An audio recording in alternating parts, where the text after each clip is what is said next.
UP में लगातार बढ़ते जलस्तर ने एक बार फिर बाढ़ की चुनौती खड़ी कर दी है। कई जिलों में नदियों का पानी गांवों और आबादी वाले इलाकों तक पहुंचने लगा है। हालात को देखते हुए प्रशासन से लेकर सरकार तक राहत और बचाव की तैयारियों में जुटी है। मुख्यमंत्री योगी आदित्यनाथ ने भी अधिकारियों को प्रभावित इलाकों में लगातार निगरानी और राहत व्यवस्था मजबूत रखने के भी निर्देश दिए हैं। देखिए।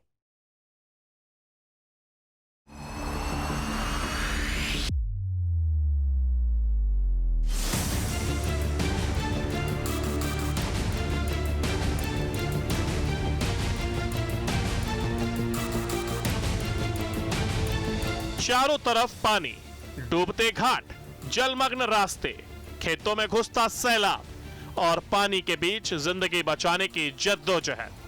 कहीं गंगा उफान पर है, कहीं यमुना का जलस्तर लगातार बढ़ रहा है, कहीं रामगंगा और डेला नदी का पानी खेतों तक पहुंच गया है, तो कहीं सरयू और घाघरा खतरे के निशान के ऊपर या करीब पहुंच चुकी हैं।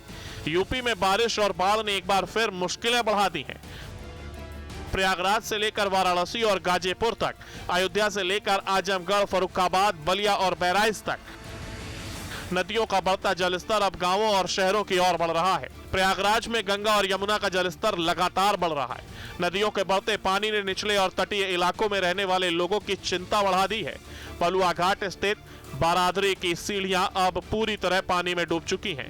गंगा यमुना का पानी जिस तेजी से बढ़ रहा है, उससे निचले इलाकों में बाढ़ जैसी स्थिति बनने की आशंका बढ़ गई है। स्थानीय लोगों को अब पानी के और बढ़ने का डर सताने लगा है। हालांकि प्रशासन हालात पर लगातार नजर बनाए हुए है। राहत और बचाव दलों को अलर्ट किया गया है। निचले इलाकों में निगरानी बढ़ाई गई है और लोगों से नदी के आसपास जाने से बचने की अपील की जा रही है। प्रयागराज में बढ़ता जलस्तर, गंगा यमुना का जलस्तर बढ़ा, बलुआ घाट की बारादरी की सीढ़ियां डूबी, तटीय इलाकों में बढ़ी चिंता, प्रशासन और राहत दल अलर्ट। संगम नगरी प्रयागराज में नदियों का बढ़ता जलस्तर अब गांवों की जिंदगी पर भारी पड़ने लगा है। टोंस नदी के उफान ने हटसरा गांव को पूरी तरह पानी में डुबो दिया है। सड़क गायब हो चुकी है और करीब 1500 की आबादी का बाहरी दुनिया से संपर्क कट गया है। हालात ये है कि जिन रास्तों पर कल तक गाड़ियां दौड़ रही थीं, आज वहां कई फीट पानी बह रहा है। खेतों में खड़ी फसलें डूब चुकी हैं और ग्रामीण बिजली, राशन और जरूरी सामान की चिंता से परेशान है। प्रयागराज में निरंतर नदियों का जो जल स्तर है वो बढ़ता जा रहा है। शहरी क्षेत्र में गंगा और यमुना, तो ये आपका ग्रामीण क्षेत्र में टोंस नदी का कहर है। मैं आपको दिखाना चाहता हूँ कि जहाँ पर अभी मैं चल रहा हूँ, ये एक सड़क है, मगर ये सड़क कहाँ जा रही है और कहाँ से इसका मोड़ है, कहाँ से इसका रास्ता है, ये कुछ नहीं पता है। बस इतना पता है कि जितना इसमें आप आगे जाते जाएंगे उतना इसमें आप गहराई मिलती जाएगी। धीरे धीरे करके ये पानी है कमर तक, और ये पानी आगे जो रास्ता जा रहा है जहाँ ये बच्चे, क्योंकि मैं इनको इन्हीं के पीछे आकर के दिखा रहा हूँ क्योंकि मुझे इस सड़क का बहुत ज्यादा कोई अंदाज नहीं है और ये सड़क कैसी है, कहाँ जा रही है।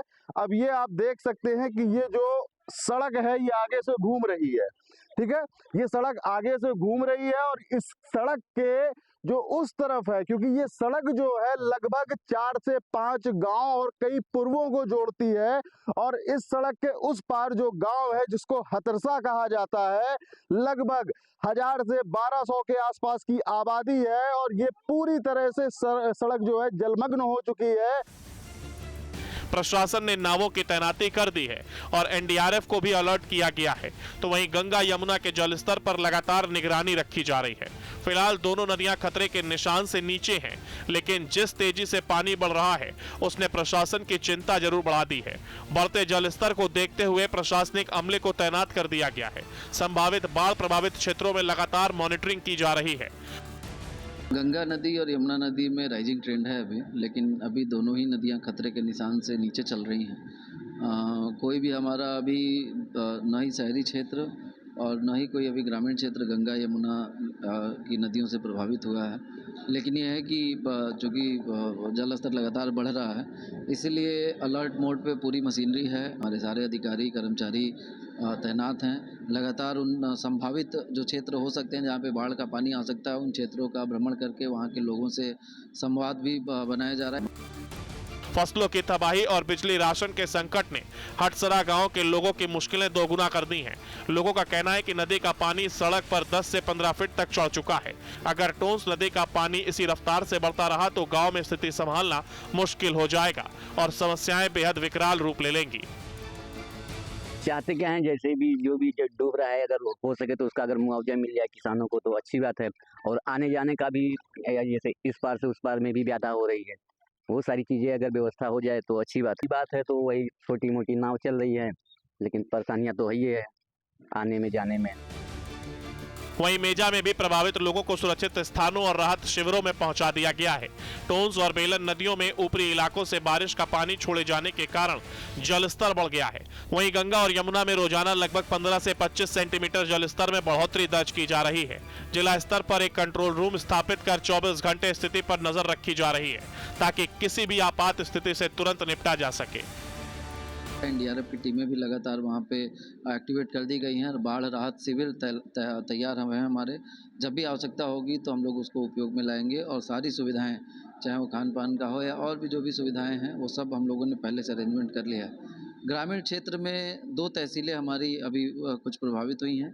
कुराओं में कुछ गाँव थे जो बेलन नदी में जल स्तर थोड़ा बढ़ गया था, उससे प्रभावित हुए। हालांकि अब वहाँ पे पानी कम होना काफ़ी शुरू हो गया है और बहुत सारे गांवों से पानी निकल गया है। कल रात में 2 गांवों में पानी भी बचा था, वो भी जिस तरह से जल स्तर नीचे जा रहा है, अगले 1-2 दिनों में हमें लगता है कि स्थिति वहाँ सामान्य हो जाएगी।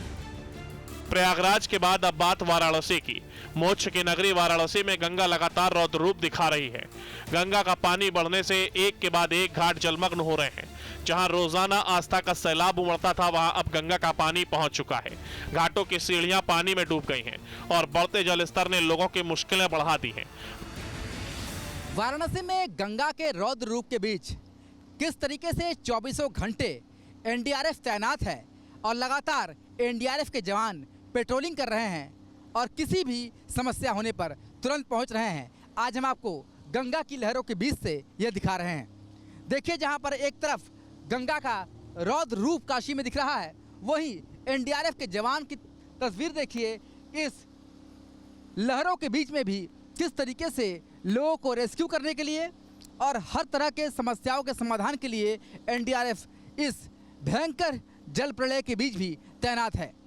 ये तस्वीर दिखाती है कि किस तरह से वाराणसी में गंगा इस समय उफान पर है और जहां तक नज़र जा रही है वहां तक सिर्फ और सिर्फ पानी ही दिखाई देगा।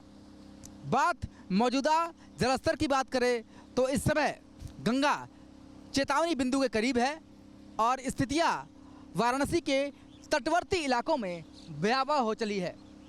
गंगा हो या वरुणा नदी, दोनों ही इस समय उफान पर है। वाराणसी का अति प्राचीन जो शीतला मंदिर है, वो किस तरह से इस समय जल समाधि ले चुका है, ये आपको तस्वीरों में दिखाएंगे। ये जो लाल रंग की मंदिर आपको नजर आ रही है, दरअसल ये वाराणसी की अति प्राचीन शीतला मंदिर है और हर बार जब गंगा में पानी बढ़ता है तो इसी तरीके से माँ शीतला गंगा में कुछ दिनों के लिए विलीन सी हो जाती हैं। यानी एक तरीके से कहे तो माँ गंगा शीतला मंदिर तक पहुँचती हैं। गंगा का पानी सिर्फ घाटों तक सीमित नहीं है, बल्कि आसपास के निचले इलाकों में भी इसका असर दिखाई देने लगा है। यानी गंगा का बढ़ता जलस्तर अब आस्था के साथ साथ आम जिंदगी के लिए भी चुनौती बनता जा रहा है। अब हम इस बाढ़ की सफर में आपको लेकर आए हैं वाराणसी के मोक्ष द्वार यानी कि मणिकर्णिका तीर्थ में। अब देखिए कि गंगा का बढ़ता जलस्तर किस तरीके से काशी विश्वनाथ धाम के ठीक पास मोक्ष द्वार में भी कितनी परेशानी लेकर आ रहा है। मोक्ष पाने के लिए भी लोगों को घंटों इंतजार करना पड़ रहा है। परिजन के शव लेकर जो लोग आ रहे हैं, उनकी बारी घंटों बाद आ रही है। ये तस्वीर आप देख सकते हैं कि किस तरीके से मणिकर्णिका घाट के छत पर शवदाह होता हुआ दिखाई दे रहा है और इसका असर हो रहा है। जहां एक तरफ लोगों का जनजीवन प्रभावित है तो वहीं शव जलाने में भी काफ़ी परेशानियों का सामना करना पड़ रहा है। गाजीपुर में गंगा का जलस्तर लगातार बढ़ रहा है। गंगा करीब 1 सेंटीमीटर प्रति घंटे की रफ्तार से बढ़ रही है, लेकिन खतरे के निशान से नीचे होने के बावजूद हालात सामान्य नहीं है। रेवतीपुर इलाके के हसनपुरा, नसीरपुर, नगदिलपुर और वीरूपुर गांव तक बाढ़ का पानी पहुंच चुका है। रेवतीपुर से मां कामाख्या धाम जाने वाले रास्ते पर भी पानी आ गया है। नगदिलपुर स्थित मंदिर के चारों तरफ पानी भर गया है और सबसे बड़ी मार किसानों पर पड़ी है। सैकड़ों बीघे फसल पानी में डूब गई है। पशुओं का चारा भी बाढ़ की चपेट में आ गया है। कई जगह रास्ते प्रभावित हैं। खेतों में बची हुई सब्जियों को निकालने के लिए किसान पानी के बीच उतरने को मजबूर हैं। यानी पानी बढ़ रहा है और उसके साथ किसानों की चिंता भी बढ़ती जा रही है। अगर बाढ़ की स्थिति आती है तो उसके लिए 112 बाढ़ चौकियां हमने बनाई हैं। उन पे सभी कर्मचारियों को ड्यूटी लगाई है और 28 शरणालय बनाए हैं। जिन गांव में अधिक बाढ़ आती है, जो वहाँ से आबादी शिफ्ट करनी पड़ती है, तो उसके लिए 28 शरणालय बनाए गए हैं। उन 28 शरणालयों में अगर स्थिति आती है कि किसी को शिफ्ट करना पड़े तो 3 टाइम के भोजन की व्यवस्था रहेगी और जहाँ पर किसी स्थापित नहीं करने पड़ेंगे उनको राशन की, सूखे सामान की दी जाएगी। पूरी तैयारी बाढ़ के लिए हमारी है। मुरादाबाद में पहाड़ों पर लगातार हो रही बारिश और बैराजों से छोड़े गए पानी का असर दिखाई दे रहा है। रामगंगा और ढेला नदी का जलस्तर बढ़ गया है। हालांकि दोनों नदियां अभी खतरे के निशान से नीचे हैं, लेकिन निचले इलाकों और खेतों में पानी भरने लगा है। किसानों की फसलों पर संकट मंडरा रहा है और नदी किनारे रहने वाले लोगों की चिंता बढ़ गई है। जिला प्रशासन ने तटीय इलाकों में सतर्कता बढ़ा दी है। अधिकारियों को लगातार हालात पर नजर रखने के निर्देश दे दिए गए हैं।